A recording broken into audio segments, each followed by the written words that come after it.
ఏంటి ఇన్ని మరమరాలు చీమలు దొబ్బేసినాయా? నేను అలాగే అనుకున్నాను. మీరు మధ్యలో అలా అనుకోవద్దు. అయి చీమగుడ్లంట. నాకే సౌండ్ లేదు అసల. నేనైతే ఎప్పుడు చీమగుడ్లయితే చూడలేదు. ఇదే ఫస్ట్ టైం నేను చూడడం అయితే.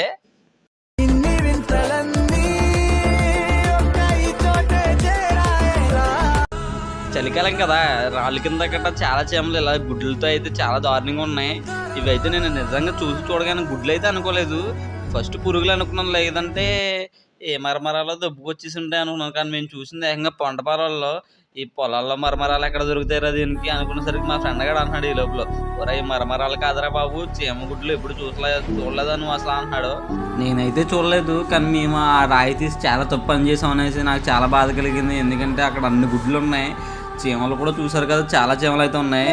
ఎలా అయితే అవన్నీ సేఫ్గా రాయి పెడితే మళ్ళీ గుడ్లు పగిలిపోతాయేమో అనేసి మేము అక్కడ ఉన్న ఆకులతో అయితే కప్పేయడం జరిగింది.